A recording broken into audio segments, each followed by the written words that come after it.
Dear friends, मी दोन problems तुम्हाला सोडून दाखवणार आहे. This is related to the concept of combined error. जो फर्स्ट प्रॉब्लेम घेतलेला आहे that is related to calculation of area of rectangle. सपोज असं गृहीत धरूया की तुम्हाला सांगण्यात आलं आहे की एरिया काढायचा आहे रेक्टँगलचा, म्हणजे क्षेत्रफळ काढायचं आहे रेक्टँगलचं, आणि तुम्हाला दिलेलं आहे लेंथ आणि त्याची ब्रेड्थ. तुम्हाला माहीत आहे की रेक्टँगल जर आपण पकडला, एखादा रेक्टँगल घेतला, सपोज हा रेक्टँगल आहे आणि याची एक लेंथ आहे आणि याची एक ब्रेथ आहे. आपण जेव्हा प्रयोगादरम्यान लेंथ मोजतो तेव्हा ॲक्युरेट लेंथ मोजता येत नाही, काहीतरी एरर इंट्रोड्यूस होतो. म्हणजे उदाहरणार्थ या प्रॉब्लेममध्ये दिलेलं आहे की एरर हा ±0.1 सेंटीमीटर इतका आहे.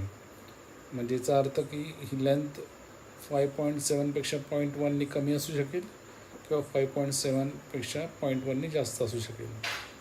तसेच ब्रेथ मोजतानासुद्धा एरर दाखवलेला आहे, तो 0.2 सेंटीमीटरचा. म्हणजे ती 3.2 पण असू शकेल किंवा 3.6 पण असू शकेल. आता एलमध्ये एरर आहे आणि बीमध्ये एरर आहे. हा एररला आपण ±Δ L असं म्हणूया, या एररला ±ΔB असं म्हणूया. आता जेव्हा आपण क्षेत्रफळ काढतो म्हणजे एरिया काढतो तेव्हा हा एरियाचा एरर किती घ्यायचा? हा ΔL घ्यायचा की ΔB घ्यायचा, का +ΔL -ΔB घ्यायचा, की +ΔL +ΔB घ्यायचा, की -ΔL +ΔB घ्यायचा, की -ΔL -ΔB घ्यायचा, हा प्रश्न असेल. तर त्याच्यासाठी आपण जी थेरी शिकलो आहोत की कॉम्बिनेशन ऑफ एरर्स, तर ती थेरी वापरायची आहे. आता एरिया काढणं तर फार सोपं आहे. Area is just length into breath, म्हणजे विदाऊट एरर. हा आपण काढला 19.38 सेंटीमीटर स्क्वेअर. आता आपल्याला एरर किती आहे त्याच्यासाठी कंबाईंड एरर फॉर प्रोडक्टची थेरी बघायची आहे. तर ती थेरी काय सांगते की कंबाईंड एरर फॉर प्रोडक्ट म्हणजे मल्टिप्लिकेशन. इथे प्रोडक्टची थेरी का वापरायची? कारण एरिया काढताना आपल्याला प्रोडक्ट घ्यावा लागतो लेंथ इंटू ब्रेथ. तर प्रोडक्टची थेरी किंवा मल्टिप्लिकेशनची थेरी वापरायची आहे.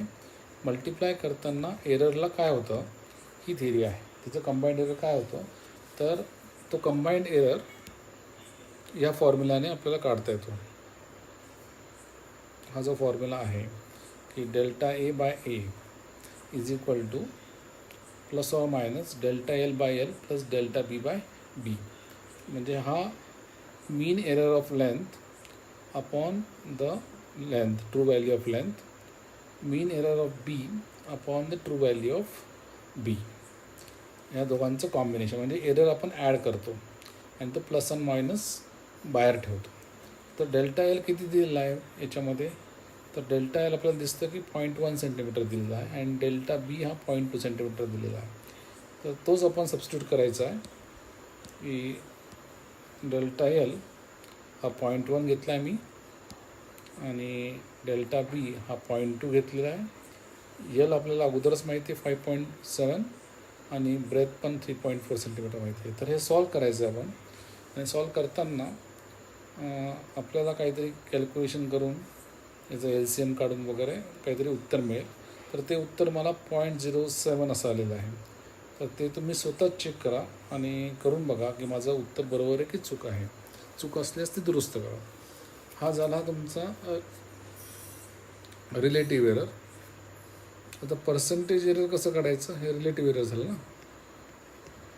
हा relative error of area in measurement of area, आणि area is a product of length into breadth, म्हणून तो कंबाईंड एरर फॉर प्रोडक्टचा फॉर्म्युला आपण वापरलेला आहे. तो जर डेन्सिटी काढायची असती तर रिलेटिव्ह एरर इन डिव्हिजन काढता आलं असतं. तो मास अपॉन व्हॉल्यूम समजा आहे, तर त्यावेळेस कंबाईंड एरर फॉर डिव्हिजन वापरला असतं आपण. पर्सेंटेज एरर कसं काढतो आपण? तर इंटू हा जो रिलेटिव्ह एरर आहे जो आपल्याला मिळाला आहे इंटू 100, तो हा फॉर्म्युला आपल्याला माहिती आहे. हा जो फॉर्म्युला आहे की पर्सेंटेज एररचा फॉर्म्युला आहे की ΔA/A म्हणजे रिलेटिव्ह एरर इंटू 100. सो त्याच्यावरनं आपलं 7% आलेलं आहे. परत तुम्ही चेक करा बरोबर आहे की चूक आहे. त्याच्यानंतर सपोज आपल्याला तो एरर लिमिटच्या पद्धतीने मांडायचा आहे. So this is the answer. आता हेच उत्तर मला वेगळ्या पद्धतीने मांडायचं आहे. तर त्याच्यासाठी आपल्याला ए म्हणजे काय, तर ए म्हणजे A is equal to actual area plus or minus म्हणजे एचे एरर लिमिट्स आहेत डेल्टा ए. म्हणजे हा जो ए आपल्याला लिहायचा आहे तो असा फॉर्ममध्ये लिहायचा A plus or minus delta A, where delta A is the error. Okay, absolute error. तो ॲब्सोल्यूट एरर कसं काढला आपण, तर एरर लिमिट्स कसे काढले, तर हा जो रिलेटिव्ह एरर आहे आपण हे एक्सप्रेशन बघितलं डेल्टा ए बाय ए, हा इंटू जर तुम्ही ए केला म्हणजे इंटू जर ए केला तर तुम्हाला डेल्टा ए मिळतो. ऑब्वियस आहे ना, डेल्टा ए बाय एला एने गुणलं तर तुम्हाला डेल्टा ए मिळतो. तर त्याला मी ह्या delta A he G term आहे ही डेल्टा ए बाय ए आहे, याला मी एने गुणाकार केला तर ए कॅन्सल होतो आणि मला डेल्टा ए मिळतो. तर अशा पद्धतीने मी एरर लिमिट शोधलं. तर हे काढताना मला 1.48 विच इज क्लोजर टू 1.5 असा एरर लिमिट मिळाला. So my area is what, तर तो एरिया हा जो 19.38 आहे म्हणजे 19 आहे, तर तो 19 plus or minus 1.5 square centimetre असं आपण देऊ शकतो. तर अशा पद्धतीने आपल्याला कंबाईंड एरर काढता येतो. मी हे उदाहरण घेतलं आहे मल्टिप्लिकेशनसाठी. याच्यामध्ये मी रिलेटिव्ह एरर काढलेला आहे आणि मी एरर लिमिटसुद्धा काढलेली आहे. दुसरा प्रॉब्लेम मला घ्यायचा आहे तो पेंडुलमचा, सिम्पल पेंडुलमचा घ्यायचा आहे. सिम्पल पेंडुलम आपण शिकणार आहोत पुढे, पण तुम्ही बघितलं असेल की घड्याळ जे टिकटॉकचं घड्याळ असतं तर त्याच्याखाली एक पेंडुलम असतो आणि तो पेंडुलम असा हलत असतो. तर तशा स्वरूपाचा पेंडुलम आपल्याला क्रिएट करता येऊ शकतो. एक बॉल घ्यायचा प्लॅस्टिकचा, त्याला दोरी बांधायची आणि त्याला एक रिजिड सपोर्टला बांधायचं आणि त्याला एक स्विंग करायचं. तर त्या स्विंगिंग मोशनला आपण साधारण सिम्पल पेंडुलमसारखं म्हणू शकतो. तर त्याच्या डिटेल थेरीमध्ये आपल्याला जायचं नाही, हे फक्त प्रॉब्लेम समजण्यापुरतं आपण सिम्पल पेंडुलम म्हणजे काय हे समजून घेतो आहे. तर तो प्रयोग समजा चालू आहे तर त्याच्यामध्ये आपल्याला त्याचा टाईम पिरियड हा सिम्पल पेंडुलमचा, याचा अर्थ त्याचं एक ऑसिलेशन जे स्विंग पूर्ण होण्यासाठी जो वेळ लागतो तर त्याला टाईम पिरियड असं म्हणतात. तर तो टाईम पिरियड एक ऑसिलेशनचा मेजर केलेला आहे आणि तो टाईम पिरियड किती आहे, तर तो टाईम पिरियड त्यांनी दिलेला आहे की हा 50 सेकंद 25 व्हायब्रेशनसाठी आहे असं त्यांनी दिलं आहे. आणि लेंथ ऑफ सिम्पल पेंडुलम दिलेली आहे, तो जो पेंडुलमची लेंथ आहे ती 100 सेंटीमीटर दिली आहे आणि हा 50 सेकंद फॉर 20 व्हायब्रेशनसाठी दिलेला आहे. If the list count of the stopwatch, आता तुम्ही जर घड्याळ वापरला असेल, स्टॉपवॉच वापरला असेल, त्याचा लिस्ट काउंट पण दिलेला आहे 0.1 सेकंद, तर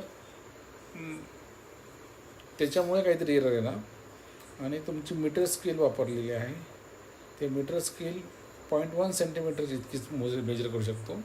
त्याच्यामुळे काही एरर येणार. म्हणजे लिस्ट काउंट म्हणजे 0.1 सेकंदपेक्षा कमी आपण मोजू शकत नाही, तर त्याच्यामुळे एरर येतो आहे. आणि हा मीटर स्केलचा 0.1 सेंटीमीटर आहे, म्हणजे त्याच्यापेक्षा कमी आपण मोजू शकत नाही. मीटर स्केलनी 0.1 सेंटीमीटरपेक्षा कमी मोजू शकत नाही, म्हणून एरर इंट्रोड्यूस होतो आहे. तर ह्या एररमुळे म्हणजे आपल्याला टाईमच्या एररमुळे आणि त्या लेंथ जो मेजर केलेली आहे ती जी 100 सेंटीमीटर आपण सांगतो ती, त्याच्यामध्ये जो एरर आहे त्याच्यामुळे तुमचा जो प्रयोग आहे, या प्रयोगामध्ये आपण जी म्हणजे ॲक्सेलरेशन ड्यू टू ग्रॅव्हिटी काढतो. तर तुम्हाला मी अगोदरच सांगतो की time period is equal to 2π. तर हा फॉर्म्युला आपल्याला जेव्हा आपण हा विषय घेऊ पेंडुलमचा तेव्हा मी डिराईव्ह करणारच आहे. पण आता सध्या हे लक्षात घ्या की टाईम पिरियड हा लेंथवरती आणि जीवरती अवलंबून आहे. म्हणजे जी हा टाईम पिरियड आणि लेंथवरती अवलंबून आहे. तर हा जी काढायचा आहे, तर हा जी हा या दोघांवरती अवलंबून असल्यावरती हा कंबाईंड एरर, याचा एरर जो आहे जी मेजर करताना तो कंबाईंड एरर आहे. कशामुळे, टी मेजर करताना आलेल्या एररमुळे आणि एल मेजर करताना आलेल्या एररमुळे. तो ॲक्सेलरेशन ड्यू टू ग्रॅव्हिटी काढताना जो एरर इंट्रोड्यूस झाला तो कशामुळे झालेला आहे, तो टी मेजर करताना जो स्टॉपवॉचमुळे आणि लेंथ मेजर करताना जो मीटर स्केलमुळे जो एरर झाला आहे त्याच्यामुळे तुमच्या ॲक्सेलरेशन ड्यू टू ग्रॅव्हिटीमध्ये जीमध्ये सुद्धा एक एरर होणार आहे. त्याला आपण कंबाईंड एरर असं म्हणतो. तर ते कसं काढायचा, तर हा फॉर्म्युला मी तुम्हाला अगोदर सांगितलेला आहे. तो फॉर्म्युला आपण पुढे शिकणार आहोत. या फॉर्म्युलावरूनच हा जर सॉल्व केला तुम्ही, जी या बाजूला घेतला आणि वगैरे वगैरे असं केलं तर तुम्हाला G is equal to 4π² L T square. याच्यामध्ये हे लक्षात घ्या की फक्त एल आणि टी स्क्वेअरच आपल्याला महत्त्वाचे आहेत, कारण हा 4π² आहे, हा कॉन्स्टंट आहे. त्याच्यामुळे हा आपल्याला पुढे जे गणित करायचं आहे त्याच्यासाठी फारसा उपयोग नाही आहे. तर G is a function of L upon T square. तर अशा वेळेस जेव्हा आपल्याला रिलेटिव्ह एरर काढायचा आहे तर हा जो आहे तो रेज टू सम पॉवर, हा कंबाईंड एररची जी आपण केस बघितली आहे, combined error raise to some power स्वरूपातलं एरर आहे. Raise to power. तर काय आहे combined error raise to power formula, तर कंबाईंड एरर रेज टू पॉवरचा फॉर्म्युला असा आहे, एल म्हणजे डेल्टा एल बाय एल म्हणजे error in L upon the true value of L plus हा जो 2 आहे हा इकडे घेतो आपण डेल्टा टी बाय टी. तर हा फॉर्म्युला आपल्याला जीचा रिलेटिव्ह एरर काढण्यासाठी वापरायचा. हा जो डेल्टा जी बाय जी आहे, this is the relative error of gravity. हा जो आहे हा relative error of time T आणि हा जो आहे हा relative error of error length. Okay.